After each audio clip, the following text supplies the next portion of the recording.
Hello friends and students, बहुत बहुत स्वागत है आपका अपने ही YouTube channel Guruji for high school में। तो आज के इस वीडियो में मेंस्ट्रुएशन जो चैप्टर मैं आपको पढ़ा रहा था उसमें एक और इम्पॉर्टेंट एग्जाम्पल मैं आपको सॉल्व कराने जा रहा हूँ। हालांकि इसके बाद मैं इसकी जो मेन एक्सरसाइज है वो सॉल्व कराऊंगा, लेकिन उनसे पहले कुछ इंपॉर्टेंट एग्जाम्पल्स है वो सॉल्व कराना भी जरूरी है क्योंकि वो भी कई बार एग्जाम्स में आ जाते हैं। तो चलिए आज के वीडियो में देखते हैं आज ये ऐसा कौन सा एग्जाम्पल है। ये जो मैं क्वेश्चन या जो एग्जाम्पल मैं कराने जा रहा हूँ ये है एनसीईआरटी की पुस्तक के अकॉर्डिंग। जो एनसीईआरटी की पुस्तक है उसके अकॉर्डिंग ये सवाल है और चैप्टर नंबर 13 है मेंस्ट्रुएशन यानी कि क्षेत्रमिति का जो 13वां चैप्टर है उसका उदाहरण नंबर मैं आपको आज चौथा जो है सॉल्व कराने जा रहा हूं। तो चलिए देखते हैं, पढ़ते हैं सवाल में ऐसा क्या खास है। तो स्टूडेंट्स देखिए, ये सवाल आपके सामने लिखा हुआ है, बहुत ही सिंपल सवाल है। मेंस्ट्रुएशन में मैं आपको एक चीज मूल मंत्र आप नोट कर लीजिए कि मेंस्ट्रुएशन में सवाल आप चाहे जितने भी करो, हो सकता है कि 2 लाइन में, 3 लाइन में, 4 लाइन में सवाल सॉल्व हो जाए, लेकिन सवाल का पहले कॉन्सेप्ट समझना बहुत जरूरी है। जब तक आप सवाल का कॉन्सेप्ट नहीं समझेंगे तब तक सवाल अगर आप करोगे तो आपका सवाल गलत हो जाएगा, ये ध्यान रखिएगा। तो इस सवाल में भी कुछ ऐसा ही है जो आपको मैं बताने जा रहा हूं। तो चलिए सवाल पढ़ते हैं। उदाहरण नंबर 4 है, लिखा हुआ है मयंक ने अपने बगीचे के लिए एक पक्षी स्नानागार बनाया है। पक्षी स्नानागार मीन्स जो घरों में लोग पक्षियों को नहाने के लिए बना देते हैं ना, अब छत पर रख देते हैं, एक बड़ा सा बर्तन रख देते हैं, कोई पानी पीने के लिए, कोई नहाने के लिए, तो उसको इसने पक्षी स्नानागार का नाम दिया गया। बनाया है जिसका आकार एक खोखली बेलन जैसा है। ध्यान से देखिए, खोखले बेलन जैसा है। इसके एक सिरे पर अर्धगोलाकार बर्तन बना है। जैसे कि आप चित्र में देख रहे हैं, बेलन की ऊंचाई 1.4 मीटर है और त्रिज्या 30 सेंटीमीटर है। तो इस पूरे बर्तन का संपूर्ण पृष्ठीय क्षेत्रफल यानी कि टोटल सरफेस एरिया ज्ञात कीजिए।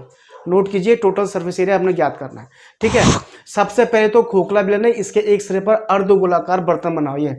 ये सिलेंडर है आपके पास, ठीक है, इसके ऊपर एक ये अर्धगोलाकार एक क्या बना हुआ, ये बर्तन बनाओ जिसमें पानी वगैरह रखेगा वो पक्षियों को नहाने के लिए। ठीक है, और बेलन की ऊंचाई 1.4 मीटर है, 1.45 मीटर है। तो ध्यान से देखिए, एक तो वो ऊंचाई बोला कि 1.45 मीटर और त्रिज्या 30 सेंटीमीटर है। तो पहला अंतर तो यहीं पर है, ये मीटर में है, ये सेंटीमीटर में। तो आपको पहले एक ही यूनिट में सॉल्व करना है इसको। या तो पूरे सवाल को मीटर में ही सॉल्व कीजिए, या पूरे सवाल को सेंटीमीटर में ही सॉल्व कीजिए। नंबर 1 बात, ये पहले आपको पकड़ना है। कई बार बच्चे क्या गलती कर देते हैं कि एज इट इज सवाल में रख देते हैं, सॉल्व कर देते हैं, जो कि गलत हो जाता है क्योंकि ये मीटर में, वो सेंटीमीटर में। Number 1 point. दूसरा ये कह रहा है कि उस बेलनाकार बर्तन की ऊंचाई है 1.45 मीटर। तो ध्यान से देखिए, सवाल में बेलनाकार बर्तन इतना ही है। देखो ये नीचे जो ये पाए लगे हुए हैं इसमें बर्तन में, उसको आप नगण्य मान सकते हो क्योंकि उसने ये कहीं नहीं लिखा हुआ कि पाँव साइज यानी कि पाए साइज जो बेलन की पूरे बर्तन की ऊंचाई 1.45 मीटर है। साफ साफ बोलो कि बेलन की ऊंचाई 1.45 मीटर। तो इसको समझना बहुत जरूरी है। कई बार बच्चे गलती बोलते हैं कि ऊंचाई, अच्छा ऊंचाई यहाँ से नीचे से, यहाँ से लेकर के यहाँ तक ऊंचाई समझ लेते हैं, जो कि गलत हो जाएगा। साफ साफ लिखा बेलन की ऊंचाई, ना कि पूरे बर्तन की ऊंचाई। ध्यान देखिएगा, ठीक है। और दूसरा, त्रिज्या 30 सेंटीमीटर यानी कि यहां पर से लेकर यहां तक 30 सेंटीमीटर और यहां से लेकर यहां पे कितना जाएगा, 30 सेंटीमीटर जाएगा, क्योंकि दोनों बेलनाकार है, ऊपर से लेकर नीचे, नीचे से लेकर ऊपर तक सेम आकार का है। तो 30-30 सेंटीमीटर इनकी त्रिज्या हो जाएगी। यहां तक तो कोई दिक्कत नहीं। ठीक है, तो इस बर्तन का संपूर्ण पृष्ठीय क्षेत्रफल ज्ञात कीजिए। 1, 2, 3 या ज्यादातर 4 लाइन में ये सवाल सॉल्व हो जाएगा।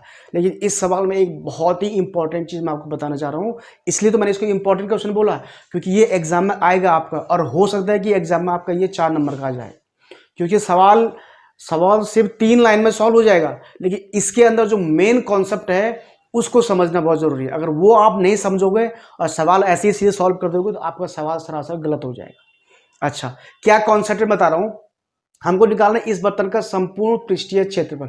संपूर्ण पृष्ठीय क्षेत्रफल यानी कि टोटल सरफेस एरिया, जितना भी सरफेस है, पृष्ठ में समझ रहे ना, सरफेस फलक वगैरह जितने भी सरफेस है उन सबको मिलाकर के जो निकलेगा वो निकलेगा संपूर्ण पृष्ठीय क्षेत्रफल। अब इसमें मैं आपको पहले सीधे बता दूं हमको निकालना कैसे है, मैं बताता हूं। संपूर्ण पृष्ठीय क्षेत्रफल निकालने पहले आपको इस बेलन का जो कर्व सरफेस एरिया यानी कि बेलन का जो आपका क्या बोलते हैं उसको हिंदी में, इसको वक्र पृष्ठीय क्षेत्रफल, जो वक्र पृष्ठीय क्षेत्रफल वो निकालना पड़ेगा, प्लस इस अर्धगोले का वक्र पृष्ठीय क्षेत्रफल यानी कि ये वाला क्षेत्रफल, दोनों को जोड़ देंगे तो संपूर्ण पृष्ठीय क्षेत्रफल निकल जाएगा। लेकिन अब यहाँ पर कन्फ्यूजन ये है कि सर अगर संपूर्ण पृष्ठीय क्षेत्रफल निकाल रहे हैं और इसका वक्र पृष्ठीय क्षेत्रफल गोले का वक्र पृष्ठीय क्षेत्रफल जोड़ रहे हैं, तो जो ये वृत्त बना हुआ है ये वृत्त कहाँ जाएगा, क्योंकि गोले के मुंह पे एक वृत्त बना रहता है। तो उस वृत्त के क्षेत्रफल को हम क्यों नहीं जोड़ रहे इसमें, क्योंकि ध्यान से देखिए हमने इससे पहले मैंने आपको उदाहरण नंबर 3 सॉल्व कराया था। उस उदाहरण नंबर 3 को आप ऊपर देखें, आई बटन पे लिंक चल रहा है, इस लिंक पे क्लिक करके आप वो वीडियो देख सकते हैं, वो सवाल देख सकते हैं। उस सवाल में मैंने साफ साफ बोला है, उसमें क्या था कि एक घनाभ था और घनाभ में एक ऐसे गोला उल्टा रखा हुआ था, जैसे कटोरी को उल्टा कर देते हैं, तो वो ऐसे उसके ऊपर रखा हुआ था। तो हमने उस सवाल में क्या किया था, वो जो वृत्त वाला जो सरफेस एरिया था, जो वृत्त का जो एरिया आ रहा था पाई आर स्क्वायर, उसको हमने सारे उसमें से घटा दिया था। ध्यान है कि वहां आपने घटा दिया था, और यहां पर ना तो हम जोड़ रहे हैं ना घटा रहे हैं, यहां पर हम उसको एच डी छोड़ रहे हैं। ऐसा क्यों? तो यही डिफरेंस है इस सवाल में, इसलिए इसको मैं इंपॉर्टेंट बोल रहा हूं, क्योंकि जिस बच्चे ने वो उदाहरण नंबर 3 देखा होगा तो उसको लेकर के और उसके बाद इसको देखेगा, इसको लेकर के वो कंफ्यूज हो जाएगा कि ऐसा क्यों, सर ने तो उसमें घटा दिया और यहां पर ना तो सर जोड़ रहे हैं ना घटा रहे हैं, ऐसा क्यों? इसमें कंफ्यूजन पैदा हो जाता है। तो मैं इसलिए आपको बोल रहा हूं कि आपको पहले कॉन्सेप्ट क्लियर होना बहुत जरूरी है कि क्या कॉन्सेप्ट है, कि क्यों हम कहीं पर जोड़ रहे हैं, क्यों हम कहीं पर घटा रहे हैं और क्यों हम कहीं पर उसको छोड़ दे रहे हैं।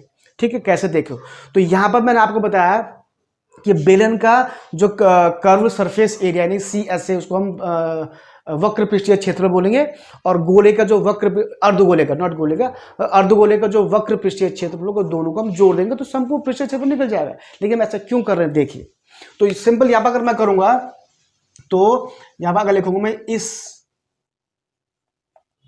बर्तन का संपूर्ण पृष्ठीय क्षेत्रफल, मैं इसको डायरेक्ट कर रहा हूं, मैं ऐसा नहीं लिख रहा हूं, ये ऊंचाई ये है, आर है, त्रिज्या, मैं कुछ नहीं लिख रहा हूं, आप सब जानते हैं। इस बर्तन का संपूर्ण पृष्ठीय क्षेत्रफल हो जाएगा आपका बेलन का कर्व सरफेस एरिया, यानी कि उसको बोलते हैं वक्र पृष्ठीय क्षेत्र, वक्र पृष्ठीय क्षेत्रफल, जिसको आप इंग्लिश में कहते हैं कर्व सरफेस एरिया। ठीक है, प्लस अर्धगोले का वक्र पृष्ठीय क्षेत्रफल, यानी कि CSA। होप आपको दिखाई दे रहा हो, कोई कंफ्यूजन ना हो। ठीक है, ये इसका ये रंग से निकालेंगे। लेकिन यहां पर अब देखो, बेलन का वक्र पृष्ठीय क्षेत्रफल का फॉर्मूला हमको पता है ही, अर्धगोले का वक्र पृष्ठीय क्षेत्रफल का फॉर्मूला हमको पता है ही, दोनों को जोड़ के हमारा आंसर निकल जाएगा। लेकिन यहां पर मैंने इस जो ये वृत्त बना हुआ है यहां पर, क्योंकि गोले के आगे तो एक वृत्त ना, उस वृत्त के क्षेत्रफल को क्यों नहीं जोड़ा हमने यहाँ पर, या आपको हमने उसको क्यों नहीं घटाया उसको। तो ध्यान से देखिएगा, मैं इसलिए यहाँ पर इस वृत्त वाले गोले का कोई समावेश नहीं है, क्योंकि एक तो ये आपका क्या बेलन जो खोखला है, खोखले बेलन लिखा है उसमें, खोखला है। खोखला बेलन आपने देखा जैसे कोई पाइप होता है, तो पाइप को हम अगर यहां से देखें तो वो बिल्कुल आर पार दिखाई देता है, तो वो पाइप भी एक प्रकार का खोखला बेलन है, क्योंकि बीच में कुछ नहीं है उसके, खाली स्पेस है बस। ठीक है, और किसी जैसे लकड़ी है, इतनी मोटी लकड़ी है, लंबी लकड़ी, इसको अगर हम दो हिस्से में दो तरफ से काट दें तो लकड़ी को देखें तो लकड़ी तो आपको आर पार दिखाई देती है, वो ठोस रहता है, यहाँ से भी वो ठोस रहता है, तो वो आपका ठोस बेलन है, वो खोखला बेलन नहीं, वो क्या है, ठोस बेलन है। तो यहाँ पर खोखला बेलन यानी कि एक पाइप आपके पास है, वो पाइप क्या है, उस पाइप का आपको आर पार दिखाई दे रहा है, तो वो खोखला बेलन। तो अगर उसको हम यूं रखें इसको, तो वहां पर जो ऊपर से जो उसने कटोरा रखा हुआ है, अर्धगोलाकार कटोरा रखा हुआ है, तो वो कटोरा उसके अंदर कुछ फिट हो जाता है, तो भी तो ऊपर जो है खाली हवा में स्पेस बचेगा, यानी कोई जगह या कोई मटेरियल, कोई पदार्थ वहां पर नहीं होगा। अब हो सकता है आप मेरी बात को समझ रहे हैं, क्योंकि क्या होगा, खोखला बेलन अगर हम पाइप को यूं देखें तो यहाँ पर खाली खोखला है, कुछ नहीं है, और उस पर अगर मैं एक कटोरा इस हिसाब से फंसा दूं तो भी तो खाली रहेगा वो कटोरे का जो मटेरियल, वो तो ये है मटेरियल, क्योंकि पानी आपका यहाँ इकट्ठा होगा, इसमें इकट्ठा होगा पानी, इस जगह पे इकट्ठा नहीं होगा क्योंकि खोखला है। ठीक है, तो उस वृत्त के क्षेत्रफल का, यानी कि खोखले बेलन पे उस वृत्त के क्षेत्रफल का कोई फर्क नहीं पड़ने वाला। हाँ, अगर वो पूरा ठोस होता है, यानी कि ऊपर तक पूरा भरा हुआ, जैसे मोमबत्ती पूरी ऊपर तक भरी रहती है जब ठोस रहती है, तो उस तरह से अगर भरा रहता तो हम इसमें उसको ऐड कर देते हैं। ठीक है, मतलब सिचुएशन के हिसाब से ऐड करते हैं या जोड़ते हैं, जैसे भी सिचुएशन होती है। लेकिन चूंकि यहाँ पर खोखला है, ऊपर से खाली होल बना यूं करके दिख रहा है, खाली होल बना हुआ है, तो उस होल का मतलब कि उस क्षेत्रफल का हम इस चीज से कोई लेना देना नहीं है। तो इसलिए हम इस वाले जो ये वृत्त का क्षेत्रफल है, इसको हम इसमें नहीं जोड़ेंगे और नहीं घटाएंगे। ठीक है, ये तो बात है इस सवाल की। तो जो पहला वाला सवाल था जो मैंने बताया आपको, ऊपर लिंक में आपने क्लिक किया होगा, उसको देखा होगा, उसमें हमने क्या किया था, उसमें एक गोला ऐसा उल्टा रखा हुआ था एक घनाभ के ऊपर, उल्टा घन या घनाभ जो भी था उसको उल्टा रखा था। वहां पर हमने क्या किया था, घनाभ का क्षेत्रफल, गोले का क्षेत्रफल जोड़ के माइनस हमने वृत्त का क्षेत्रफल कर दिया था। वो इसलिए किया था हमने, माइनस इसलिए किया था क्योंकि जो जो ऊपर से जो गोला था उसका जो हिस्सा था वो उस पर क्या होता, टिका हुआ था। देखो वहां पर गोला टिका हुआ था यानी कि चिपका हुआ था उतने हिस्से पे, यहां पर खोखला है, वहां पर वो गोला खोखला है ना, वो गोला पूरा भरा हुआ था। जिस तरह से आप संतरे को बीचों बीच काटे और उसको ऐसे देखें तो वो पूरा भरा हुआ रहता है, संतरे के अंदर जो मटेरियल होता है वो पूरा भरा हुआ होता है, वो एक अर्धगोला कहलाएगा। ठीक है, लेकिन आप कॉस्को की जो बॉल होती है, गेंद होती है रबर की या कॉस्को की, उसको आप बीच में से काट दें, दो हिस्से कर दें, तो जो गोल बचेगा बीच में आपका वो खोखला होगा, वो खोखला, वो ऐसे होगा। लेकिन संतरे को बीच में से काट दें तो संतरे को बीच में से काटें तो संतरा पूरा भरा रहता है, तो वो ठोस अर्धगोला होगा। ठीक है, तो वही ठोस अर्धगोला उसमें ऐसा उल्टा रखा हुआ था। तो जो वो वृत्तीय क्षेत्रफल था, क्योंकि वो उतना हिस्सा उसके एरिया में नहीं आ रहा था, यानी कि उस पूरे क्या था उसमें ब्लॉक ऐसे कुछ लिखा था, उस ब्लॉक के एरिया में नहीं आ रहा था क्योंकि उतना कोई छिपा हुआ था। तो हमने क्या किया, उस इसके और गोले के दोनों के क्षेत्र को जोड़ करके उतने हिस्से को हमने घटा दिया था, क्योंकि वो मटेरियल था ही नहीं।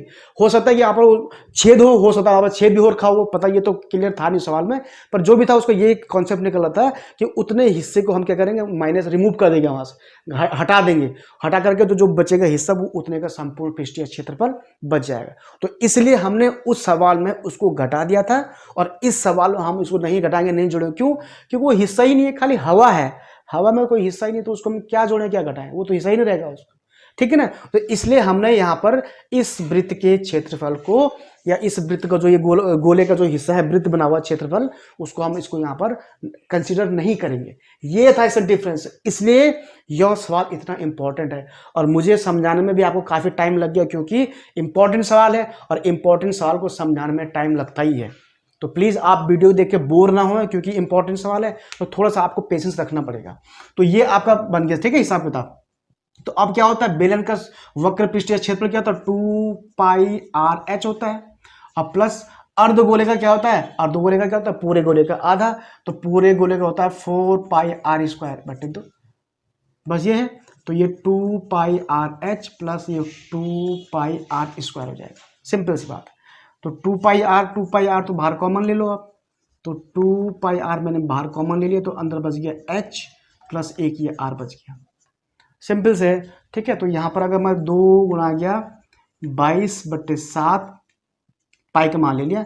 अच्छा, r को ध्यान दीजिए, अब r क्योंकि यहाँ पर देखो सेंटीमीटर में है, ये मीटर में हाइट, तो आप फिलहाल सेंटीमीटर में लेके चले, फिर देखते हैं बाद में क्या करते हैं इसको। तो 22 इंटू r को मैं फिलहाल, क्योंकि दोनों की r बराबर ही है, तो मैंने 30 सेंटीमीटर लिया, मैं सेंटीमीटर लेके चल रहा हूँ, ठीक है, ये ध्यान रखना। इंटू h आपका है 1.45 मीटर, ये मीटर है, तो इसको सेंटीमीटर कन्वर्ट करने के लिए करना पड़ेगा, 100 से गुणा करना पड़ेगा। तो ये 100 से गुणा करेंगे तो सिर्फ ये 145 हो जाएगा, 100 से गुणा करेंगे तो 145 सेंटीमीटर हो जाएगा, ध्यान रखना इस बात, इंटू 30 r। ठीक है, तो ये आपका हो जाएगा 2 गुणा 22/7 गुणा 30, अब ये 5 और 4 3 7, 175, ये 175, अब देख सकते हैं 5 का 5, 4 3 7 और 1 का 1। ठीक है, तो ये आपका कटेगा, तो ये 7 दूनी 14, 7 से काटा, देखो ये 7 से काटा, 7 दूनी 14, 3 7 पंजे 35। ठीक है, 25 बार कट गया, तो आपके पास बचा ये 2 गुणा गया 22 गुणा गया 30 गुणा गया 25। ठीक है, इसको थोड़ा गुणा कर देंगे तो ध्यान से देखिएगा, आपको हो जाएगा ये 44, 22 दूनी 44 हो जाएगा, इंटू 30 इंटू 25। थोड़ा और सॉल्व कर लीजिए, तो ये 3 चौक 12, 3 चौक 12 13, 1320 इंटू 25। ठीक है, थोड़ा ध्यान से देखिए, हो दिखाई दे रहा हो। सो अब इसको और आगे गुणा कर लेंगे, तो गुणा पर देखिए आप, 1 0 यहाँ पर ऐसे आ जाएगा, 25 दूनी 50, 5, अब 25 से 75, 5 80, 8 और 25 कम 25 8 33, ये 33,000 वर्ग सेंटीमीटर, 33,000 वर्ग सेंटीमीटर। प्लीज ये लिखना मत भूलिएगा, वर्ग सेंटीमीटर या वर्ग मीटर जो भी होगा वो लिखना बहुत जरूरी होता है, नहीं लिखेंगे तो आपके मार्क्स यहीं पे तुरंत कट जाएंगे, ध्यान रखना इस बात का। तो ये 33,000 वर्ग सेंटीमीटर। इसको अगर आप वर्ग मीटर में कन्वर्ट, क्योंकि हमारा मीटर भी है ना यहाँ पर, इसको अगर वर्ग मीटर में कन्वर्ट करना है तो उसको आप वो भी कर सकते हैं। तो वर्ग मीटर में कन्वर्ट करने लेके देखो सिंपल तरीका, क्योंकि वर्ग है, ध्यान देखिए वर्ग है, तो वैसे जनरली क्या था 100 सेंटीमीटर बराबर 1 मीटर होता है। ध्यान समझेंगे 100 सेंटीमीटर बराबर 1 मीटर होता है। लेकिन चूंकि ये क्या है, इसको हम इसको 100 से डिवाइड करेंगे। भाई अगर ये सेंटीमीटर है, इतना सेंटीमीटर है, इसको मीटर में कन्वर्ट करना है तो इसको हम 100 से डिवाइड करेंगे। लेकिन चूंकि ये अब हमारे पास क्या है, वर्ग है, तो इसलिए अब 100 के वर्ग से डिवाइड करेंगे। ये ध्यान रखिएगा, क्योंकि ये क्या है, वर्ग है, तो इसलिए हम 100 के वर्ग से डिवाइड करेंगे। क्योंकि अगर माना सिंपली किसी को हमने एक संख्या को अगर मीटर में कन्वर्ट करना है, सेंटीमीटर को मीटर में कन्वर्ट करना है, तो 100 से डिवाइड करते हैं। लेकिन अगर वही संख्या वर्ग है तो 100 के वर्ग से डिवाइड करेंगे। तो इसका मतलब है कि 33,000 को हम डिवाइड करेंगे 100 के वर्ग से।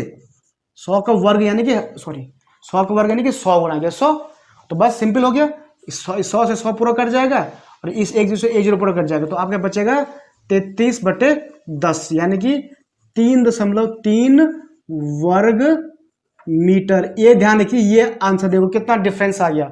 यहाँ पर वर्ग सेंटीमीटर 33,000 वर्ग सेंटीमीटर है, यहाँ पर 3.3 वर्ग मीटर है। तो ये डिफरेंस है, ठीक है। तो किस ढंग से हमें सेंटीमीटर को मीटर में कन्वर्ट करना, वो भी आपने ये देख लिया। तो इस सवाल का आंसर से 2-4 लाइन में सॉल्व हुई हो, तो इतना लंबा मैं जानबूझ खींचा है ताकि आपको डिटेल में समझा सकूं। अदरवाइज तो सिर्फ 2 या 3 लाइन का सवाल है। तो ये आपका फाइनल आंसर आया 3.3 वर्ग मीटर या 33,000 वर्ग सेंटीमीटर। तो this is the final answer of this question and it is very very important question of 10th class. तो ये 10वीं क्लास का ये बहुत ही इंपॉर्टेंट सवाल, तो प्लीज को आप देखिएगा, इसको रिपीट कीजिएगा और समझने की कोशिश कीजिएगा। कभी कोई दिक्कत हो रही है या कहीं पे कोई अगर समस्या है आपको, तो प्लीज़ आप मुझसे डायरेक्टली नीचे कमेंट बॉक्स में कमेंट करके पूछ सकते हैं, या आप चाहो तो मुझे डायरेक्टली व्हाट्सअप करके भी पूछ सकते हैं कि सर यहाँ पर हमारी समझ में ये क्वेश्चन नहीं आ रहा है। ठीक है, तो आज के लिए इतना ही। तो बाकी जो नए बच्चे हैं प्लीज़ चैनल को सब्सक्राइब जरूर कर दीजिएगा। सब्सक्राइब करने के बाद बेल आइकन को ऑल पे जरूर क्लिक कर दीजिएगा, जैसे कि ये सामने हुआ है ऑल पे क्लिक करने पर आप सब तक हमारी हर वीडियो की नोटिफिकेशन तुरंत पहुंच जाएगी, ताकि आप किसी वीडियो को मिस न कर सकें। आप ध्यान रखिएगा, क्योंकि ये चैनल स्पेशली जो है 10th क्लास के बच्चों के लिए मैंने बनाया है, जो हिंदी मीडियम से। तो मैं चाहूँगा कोई भी बच्चा, हिंदुस्तान का कोई भी बच्चा जो हिंदी मीडियम से पढ़ रहा हो, वो हमारे चैनल को या हमारे हर एक वीडियोज़ को मिस बिल्कुल भी ना करें। और बाकी किसी बच्चे को कोई क्वेश्चन पूछना है तो मेरे व्हाट्सअप नंबर आपको दिया गया है, आप व्हाट्सअप पे उसमें मुझसे क्वेश्चन कर सकते हैं। बहुत सारे बच्चे पूछ भी रहे हैं, आप भी पूछिएगा। ठीक है बच्चों, तो आज के लिए इतना ही। जल्दी आऊँगा एक नए वीडियो में, एक नए क्वेश्चन के साथ और एक नए ज्ञान के साथ। तब तक मुझे अनुमति दीजिए। धन्यवाद।